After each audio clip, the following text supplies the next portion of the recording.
Not yet done fighting. Its head, Nicholas Biddle, used his influence to get the Senate to reject Taney's nomination. Then, in a rare show of arrogance, Biddle threatened to cause a depression if the bank was not rechartered. This worthy president thinks that because he has scalped Indians and imprisoned judges, he is to have his way with the bank. He is mistaken. Next, in an unbelievable fit of honesty for a central banker, Biddle admitted that the bank was going to make money scarce to force Congress to restore the bank. Nothing but widespread suffering will produce any effect on Congress. Our only safety is in pursuing a steady course of firm restriction, and I have no doubt that such a course will ultimately lead to restoration of the currency and the recharter of the bank. What a stunning revelation. Here was the pure truth, revealed with shocking clarity. Biddle intended to use the money contraction power of the bank to cause a massive depression until America gave in. Unfortunately, this has happened time and time again throughout U.S. history and is about to happen again in today's world. Nicholas Biddle made good on his threat. The bank sharply contracted the money supply by calling in old loans and refusing to extend new ones. A financial panic ensued, followed by a deep depression. Naturally, Biddle blamed Jackson for the crash, saying that it was caused by the withdrawal of federal funds from the bank. Unfortunately, his plan worked well. Wages and prices sagged. Unemployment soared along with business bankruptcies. The nation quickly went into an uproar. Newspaper editors blasted Jackson in editorials. The bank threatened to withhold payments, which then could be made directly to key politicians for their support. Within only months, Congress assembled in what was called the panic session. 6 months after he had withdrawn funds from the bank, Jackson was officially censured by a resolution which passed the Senate by a vote of 26 to 20. It was the first time a president had ever been censured by Congress. Jackson lashed out at the bank. "You are a den of vipers. I intend to rout you out, and by eternal God, I will rout you out." America's fate teetered on a knife edge. If Congress could muster enough votes to override Jackson's veto, the bank would be granted another 20-year monopoly or more over America's money, time enough to consolidate its already great power. Then a miracle occurred. The governor of Pennsylvania came out supporting President Jackson and strongly criticized the bank. On top of that, Biddle had been caught boasting in public about the bank's plan to crash the economy. Suddenly, the tide shifted. In April of 1834, the House of Representatives voted 134 to 82 against rechartering the bank. This was followed up by an even more lopsided vote to establish a special committee to investigate whether the bank had caused the crash. When the investigating committee arrived at the bank's door in Philadelphia, armed with a subpoena to examine the books, Biddle refused to give them up. Nor would he allow inspection of correspondence with congressmen relating to their personal loans and advances he'd made to them. He also refused to testify before the committee back in Washington. On January 8, 1835, Jackson paid off the final installment on the national debt, which had been necessitated by allowing the banks to issue currency for government bonds rather than simply issuing treasury notes without such debt. He was the only president to ever pay off the debt. A few weeks later, on January 30th, 1835, an assassin by the name of Richard Lawrence tried to shoot President Jackson, but by the grace of God, both pistols misfired. Lawrence was later found not guilty by reason of insanity. After his release, he bragged to friends that powerful people in Europe had put him up to the task and promised to protect him if he were caught. The following year, when its charter ran out, the Second Bank of the United States ceased functioning as the nation's central bank.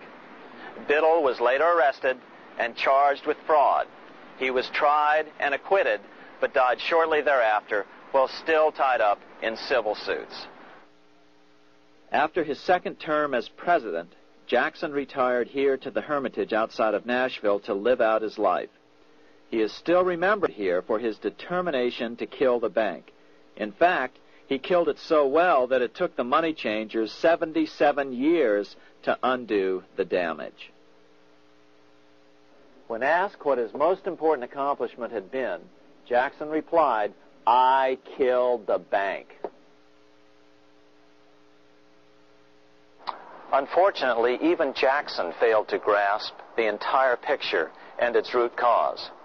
Although Jackson had killed the central bank, the most insidious weapon of the money changers, fractional reserve banking, remained in use by the numerous state-chartered banks. This fueled economic instability in the years before the Civil War. Still, the central bankers were out, and as a result, America thrived as it expanded westward. During this time, the principal money changers struggled to regain their lost centralized power, but to no avail. Then, finally, they reverted to the old central bankers' formula: war to create debt and dependency. If they couldn't get their central bank any other way, America could be brought to its knees by plunging it into a civil war, just as they had done in 1812 after the first Bank of the United States was not rechartered. 1 month after the inauguration of Abraham Lincoln, the first shots of the American Civil War were fired here at Fort Sumter, South Carolina, on April 12, 1861. Certainly slavery was a cause for the Civil War, but not the primary cause. Lincoln knew that the economy of the South depended upon slavery, and so before the Civil War, he had no intention of eliminating it. Lincoln had put it this way in his inaugural address only 1 month earlier. I have no purpose, directly or indirectly, to interfere with the institution of slavery in the states where it now exists. I believe I have no lawful right to do so, and I have no inclination to do so. Even after the first shots were fired here at Fort Sumter, Lincoln continued to insist that the Civil War was not about the issue of slavery. My paramount objective is to save the Union, and it is not either to save or destroy slavery. If I could save the Union without freeing any slave, I would do it. So what was the Civil War all about? There were many factors at play. Northern industrialists had used protective tariffs to prevent the southern states from buying cheaper European goods. Europe retaliated by stopping cotton imports from the South. The southern states were in a double financial bind. They were forced to pay more for most of the necessities of life, while their income from cotton exports plummeted. The South was angry. But there were other factors at work. The money changers were still stung by America's withdrawal from their control 25 years earlier.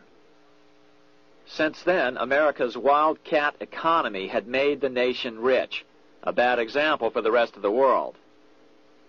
The central bankers now saw an opportunity to split the rich new nation, to divide and conquer by war. Was this just some sort of wild conspiracy theory at the time? Well, let's take a look at what a well-placed observer of the scene had to say at the time. His name was Otto von Bismarck, Chancellor of Germany, the man who united the German states a few years later. The division of the United States into federations of equal force was decided long before the Civil War by the high financial powers of Europe.